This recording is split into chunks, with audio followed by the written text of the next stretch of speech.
Hello everyone, कैसे हैं आप सभी। अड्डा 24/7 के प्लेटफॉर्म पर मैं आयुष दुबे आप सभी का स्वागत करता हूं। आज हम बात करने वाले हैं गुलाम वंश की, गुलाम डायनेस्टी की, और कोशिश करेंगे कि सभी तथ्यों को, महत्वपूर्ण तथ्यों को यहां पर समझें। देखिए, आप जानते हैं कि जब हम दिल्ली सल्तनत का इतिहास पढ़ रहे होते हैं तो पहले अरब आक्रमण हो रहे हैं, अरब आक्रमण के बाद तुर्क आक्रमण हो रहे हैं। तुर्क आक्रमण में दो ब्रांचेज हमें देखने के लिए मिलती है, पहली गजनवी वाली शाखा और दूसरी मोहम्मद गौरी वाली शाखा जो अफगान के गौर प्रदेश से आई है। हालांकि दोनों शाखाओं का, यानी कि हम कहें कि गौरी का गजनवी से सीधा प्रत्यक्ष तौर पर कोई संबंध नहीं है।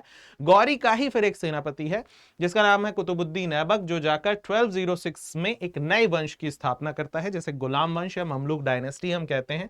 1290 तक इनका पूरा शासन चलेगा। शुरुआत तो इसने की तो संस्थापक ये हो गया, अंतिम जो शासक होगा वो होगा शमशुद्दीन क्यूमर्स। 84 ईयर्स पूरा का पूरा गुलाम डायनेस्टी या ममलूक डायनेस्टी शासन करने वाली है। कौन कौन से शासक गुलाम वंश में या ममलूक का मतलब ही गुलाम होता है एक्चुअली, तो ममलूक शब्द गुलाम शब्द जो दोनों पर्यायवाची है, सिनोनिम है।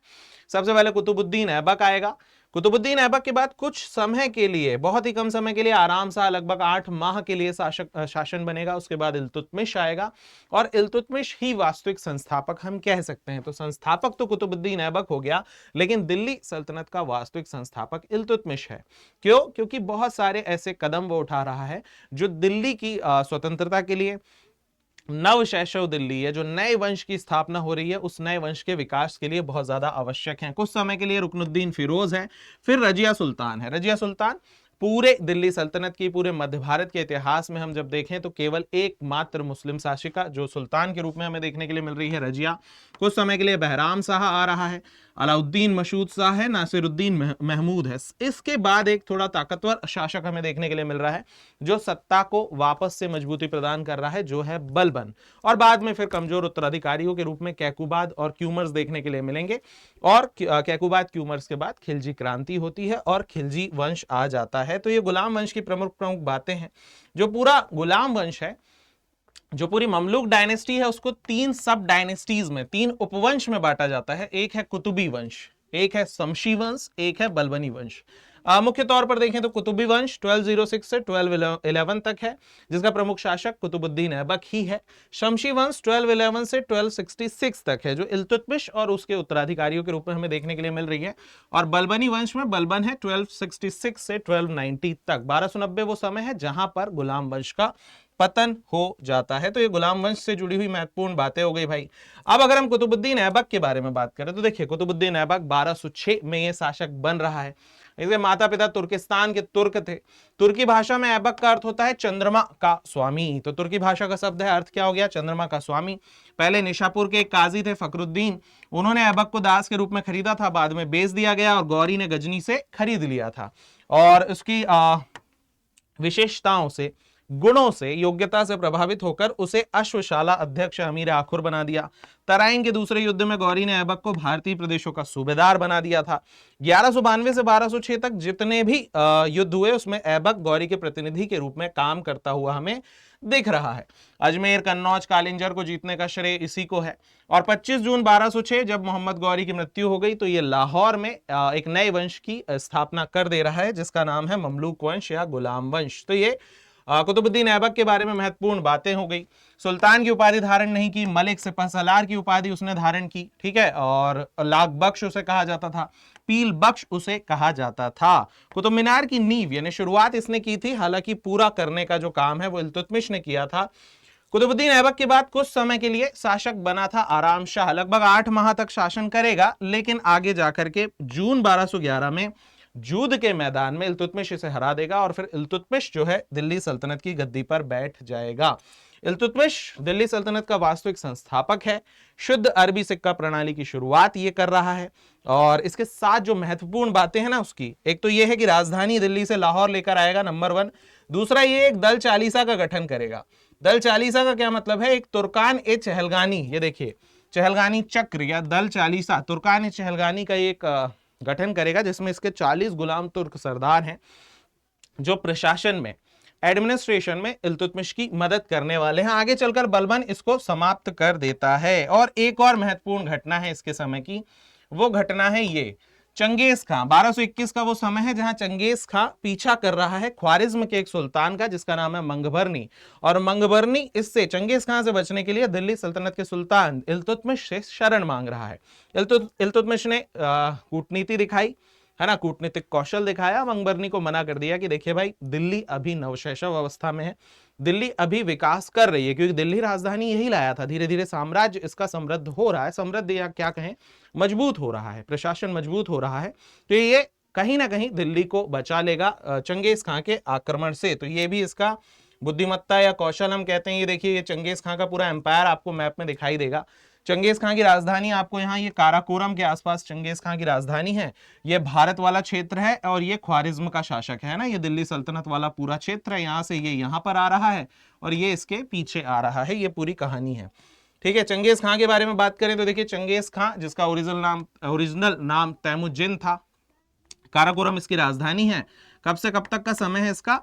लगभग 1162 से 1227 तक चंगेज खां का पूरा समय चलता है। इल्तुतमिश के बाद क्या हुआ? इल्तुतमिश ने अपनी पुत्री रजिया को सुल्तान घोषित कर दिया था। तो पहली और एकमात्र रानी कौन बनी? रजिया बनी। कूबा और कुल्हा के लिए पर्दा प्रथा को इसने त्याग दिया था, है ना। लाहौर, भटिंडा, मुल्तान के सूबेदार इसके समय विरोध कर रहे हैं। सिंहासन पाने के लिए विद्रोही अल्तुनिया से विवाह किया था। 1240 में इसकी हत्या कर दी गई थी। फिर आया बहराम शाह कुछ समय के लिए। बहराम शाह 1242 2 साल के आसपास ही रहेगा। इसके समय पर नायब ए मुमलकत पद सृजित हुआ था। तैर बहादुर का प्रथम मंगोल आक्रमण भी बहराम शाह के समय पर हो रहा है। कुछ समय के लिए अलाउद्दीन मसूद शाह भी आया, लेकिन सिर्फ नाम मात्र के ही सुल्तान हैं ये। अब जो वास्तविक सुल्तान हमें देखने के लिए मिलेगा ना, वो बलबन मिलेगा। लेकिन बलबन के पहले एक शासक और है जिसका नाम है नासिरुद्दीन महमूद। इसे दरवेश सुल्तान कहते थे। 1246 से 1265 तक ये रहेगा। इल्तुतमिश का पुत्र है, धार्मिक स्वभाव का है, कुरान की नकल लिखा करता था, साधारण जीवन व्यतीत किया करता था, और इसका एक स्टेटमेंट है, मैं राज्य के धन को स्वयं की विलासिता पर खर्च नहीं करूंगा। यानी कुछ अलग तरह का ये सुल्तान हमें देखने के लिए मिलेगा। बलबन की एक पुत्री है हुजैदा, जिसका विवाह नासिरुद्दीन से वो कर देगा, और बलबन लगातार शक्तिशाली होता जा रहा है।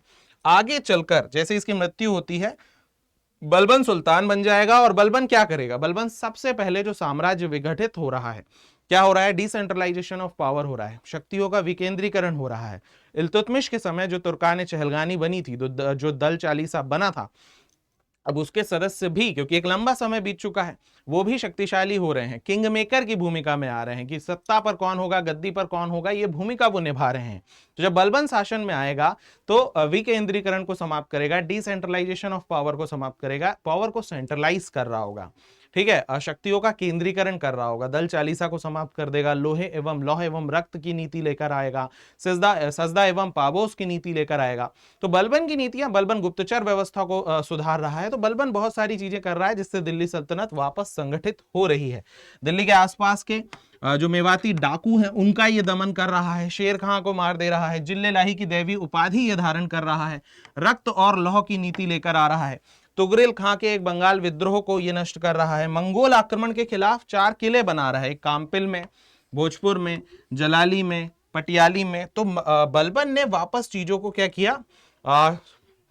इल्तुतमिश तो शुरुआत कर रहा था, इल्तुतमिश के समय की परिस्थितियां अलग है, लेकिन उसके बाद में जो कमजोर उत्तराधिकारी या कमजोर शासन दिख रहा है उसको वापस सुदृढ़ ये कर रहा है, फारसी परंपराओं को अपना रहा है, अपना वंश पौराणिक आफराशियाब से जोड़ रहा है, सिजदा, पाबोज, नौरोज त्योहार, दरबार में शराब, संगीत, हंसी पर प्रतिबंध लगा रहा है, दीवाने अर्ज यानी पहले सैन्य विभाग की भी ये स्थापना कर रहा है। सेना की बात करें, गुप्तचर व्यवस्था की बात करें, तो सबको कहीं ना कहीं बलबन धीरे धीरे मजबूत करता हुआ हमें दिख रहा है। बलबन के बाद फिर कैकुबाद है, क्यूमर्स है, और फिर आप जानते हैं कि खिलजी क्रांति होगी और जलालुद्दीन खिलजी जो है खिलजी वंश की स्थापना करेगा।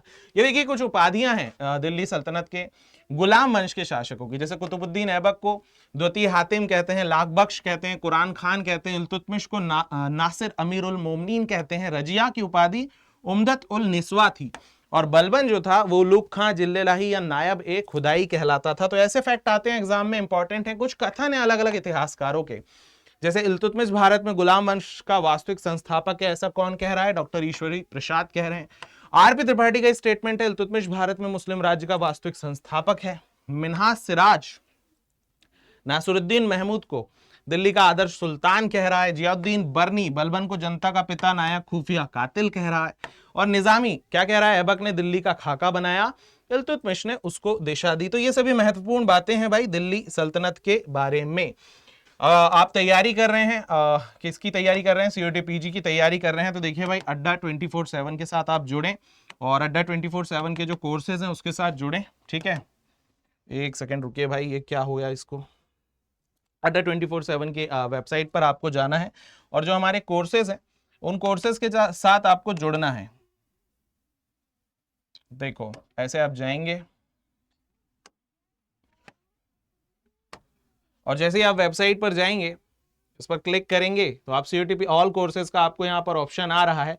जब आप यहाँ पर टीचिंग एग्जाम्स की तरफ जाएंगे, यूजी पीजी एंट्रेंस एग्जाम की तरफ जाएंगे तो आपको सीयूटी पीजी का ऑप्शन मिलेगा। सीयूटी पीजी में आपको जाना है, हिस्ट्री में जाना है, यहाँ आपको कोर्सेज मिल जाएंगे, है ना। आप महापैक भी ज्वाइन कर सकते हैं।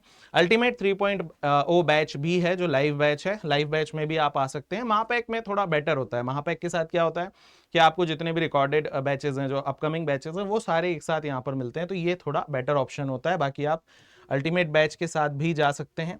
बाय नाउ पर क्लिक करना है और फॉर बेस्ट प्राइजेस आपको क्या करना है भाई, आपको आ जाना है और AD22 कोड का आप इस्तेमाल कर सकते हैं, ठीक है। और बैच से रिलेटेड कोई भी जब भी आप ज्वाइन कर रहे हैं उससे रिलेटेड कोई भी क्वेरी है तो ayush.dubey@adda247.com पर आप मेल भी कर सकते हैं।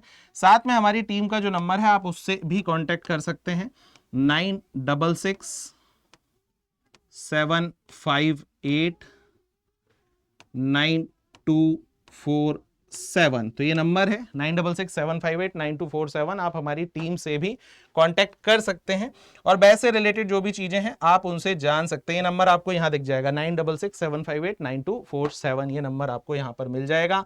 अभी तक आपने टेलीग्राम चैनल ज्वाइन नहीं किया है तो इस QR कोड के थ्रू आप हमारा टेलीग्राम चैनल भी ज्वाइन कर सकते हैं। आप मेरा Telegram channel Ayush sir history geography join कर सकते हैं, वहां भी हम कनेक्ट हो सकते हैं। तो ये हमारी ममलूक डायनेस्टी के बारे में हमने पढ़ने की कोशिश की भाई, पूरे फैक्ट्स को कवर करने की कोशिश की। ऐसे और भी टॉपिक्स हिस्ट्री के लिए आते रहेंगे, हमारे साथ जुड़े रहिए। जय हिंद, जय भारत, नमस्कार।